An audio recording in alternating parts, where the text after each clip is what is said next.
Hey, how you doing? Welcome along to the latest episode of the Alias Marketing and Design Podcast. I'm Ian Connery, owner and founder of Alias Marketing and Design. So, it is yet again Friday. It's a beautiful bank holiday Friday here at time of recording in Dublin City. Still, we're on a lockdown here in Dublin City. Everybody's still working remotely. And today, yet again, the inspiration for today's episode is all about working remotely and one important question that we got from an extremely successful businessman over the week. And thanks to him, he's the inspiration for today's episode. So in our last episode, we looked at 7 simple free tools for people who aren't really used to working at home, but now find themselves working at home around kids, around other family members who may be making it difficult at home. And obviously, we wanted to put together a group of tools that people could use. So the feedback has been absolutely fantastic from many of our clients that have listened to the episode. But one of our clients who we've worked with for many, many years and is extremely successful, has many different businesses. We look after a lot of his marketing, a lot of his design, and a lot of his print. And after listening to the episode last week, he gave me a call, asked a few questions about some of the tools and said, listen, can you send over some info, help us set them up? He said, absolutely no problem. But before he went, he said, can I ask you one question? And I said, of course, fire away. And he said to me, how can intelligent people, when they're working remotely, become so stupid? And I was taken aback and I was just, what's this referring to? So he basically explained to me that many members of his team who usually are used to working in his place of business, sending emails, having face-to-face meetings, and going about their daily tasks inside his business, on the road and in the office, have suddenly taken a downward turn with regards to communication and productivity. So he asked me, can you give me some tips on how I can sort this out and put together a bit of information so that I can review it and pass it on to my team and these number of employees specifically. So I said, yeah, listen, we did that. And with that, this was the inspiration for today's episode. Many people are so used to being in the office, sending emails, used to working with the same group of people, and now are out of their comfort zone. So today I thought I'd put together a list of the magic 7 factors to consider for primarily communicating in a remote work situation.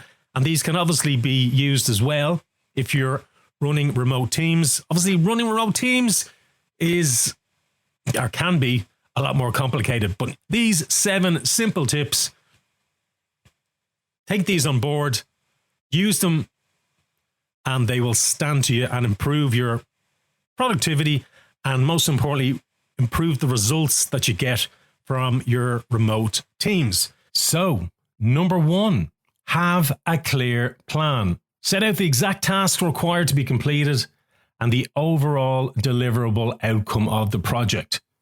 Give your team a realistic time frame of delivery. Remember, take into account time zone differences and public holidays in other countries if you're dealing with development teams, if you're dealing with support teams in other countries.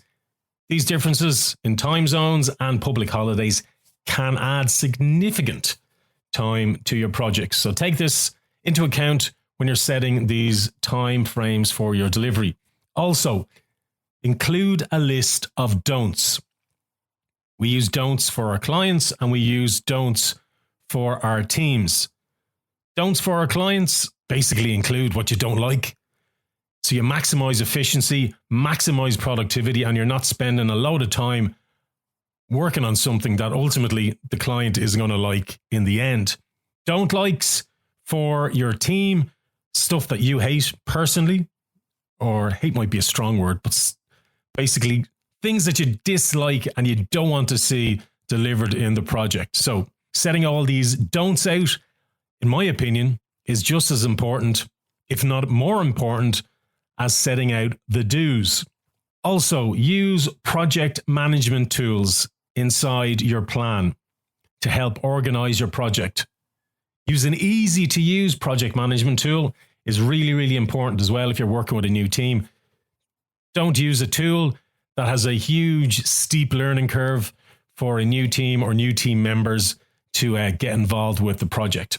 As I mentioned previously in the last episode, Trello is magical for this.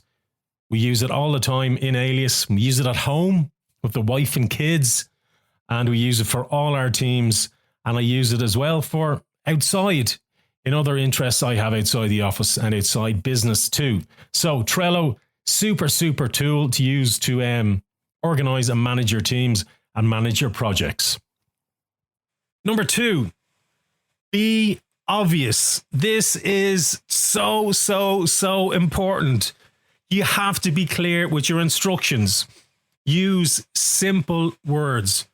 We get this all the time from clients, and this was one of the main complaints from our client who inspired this episode, was that this guy who was at home was sending communication, using words, referring to items, referring to tasks inside the project that weren't clear.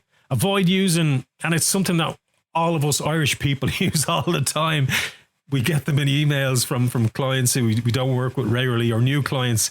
Don't use them or it or he or she.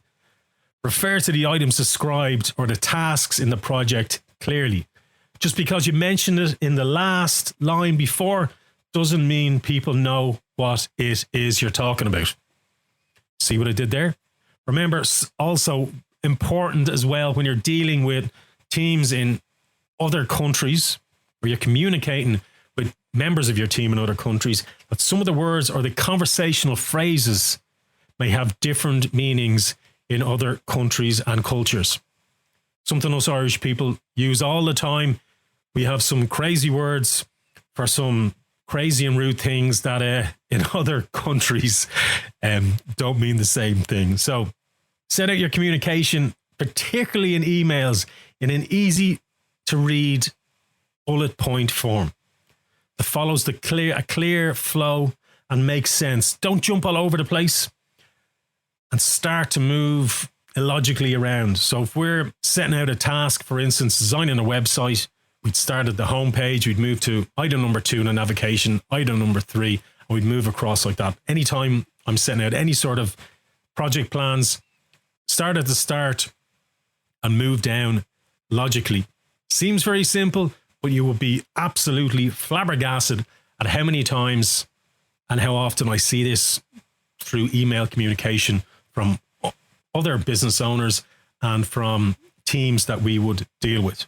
Remember, many people who aren't used to working remotely are used to sending a quick email, getting it out of the inbox, getting it off their desk, over to somebody else in the office, and then we'll follow up, or we'll catch them in the workplace and follow up to clarify and communicate what they're actually talking about.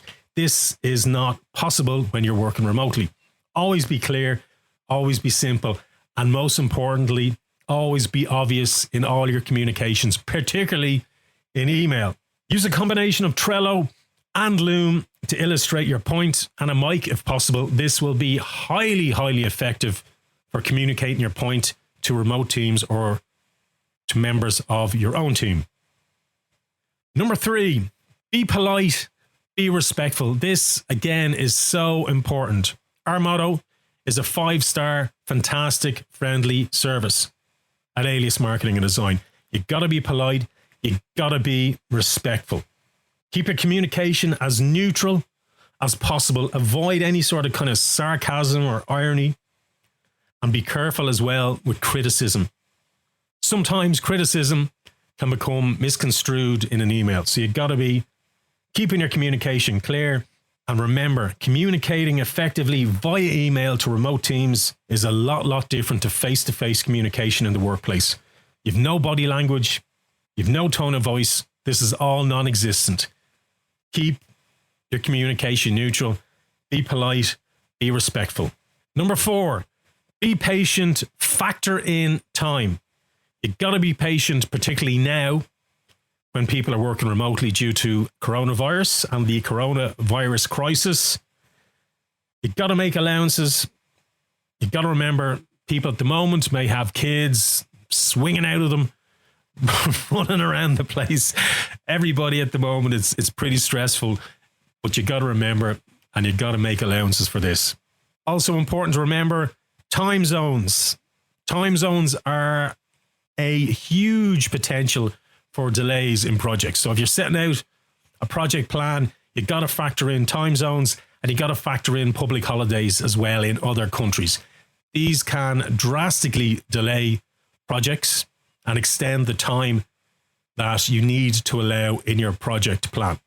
If you need a quick response as well from somebody in another country, we find it really helpful working with support teams or any sort of remote teams. If we need an answer really quickly, stick the prefix urgent or very urgent in the title of the email, and generally people will come back to you pretty quickly and get the issue resolved or complete the task that you need sorted. But remember, a word of warning, use this prefix title tool wisely. Remember the boy who cried wolf. Needlessly marking all of your emails to initiate an urgent response will dilute its future effect. Number 5, follow up, check in, monitor progress, make sure people haven't hit any obstacles. Just because people are working remotely doesn't mean they're actually working. Make sure that everybody is still on course to complete the project. Give them a gentle poke. I know I mentioned earlier about being polite, but you still got to get the job done. Number 6, reward good work. Whether it's a simple thank you email to follow up with somebody, to thank them for their quick response or great work in a project, an overall project, I find this works really well. Just to be nice, just to be polite. You know, thank people for their effort, thank people for their overall good work. And particularly if it's a team in another business who've been contracted in and there's an option to leave them a review, leave them a review. It's going to build and strengthen your relationship when you're working in the future. If it's a support team, for instance, with hosting is a great one, where hosting team helps you out, quickly resolves your issue. They're working remotely, you're communicating via email, leave them a review, and you'll find that next time you're onto them, it'll come up in your customer history and it will work very well. And number 7, probably the most critical, be careful who you work with. Hire carefully, or choose which company you work with, or which contractors you hire, or which software you use. Because if the team you're communicating with is not reliable, is not efficient, or is generally just not very good at their job, none of the previous 6 tips will apply. And that's a true story. Right, guys, there you go. Thanks very much for listening today to today's episode. Again, very basic tips. You'll be surprised at how many times these are overlooked. Stack them all together. They will definitely help you to become more efficient and more effective in your communication remotely. I've been Ian Connery. This has been the Alias Marketing and Design Podcast. Thank you for listening. Stay at home. Stay safe. We'll talk to you real soon.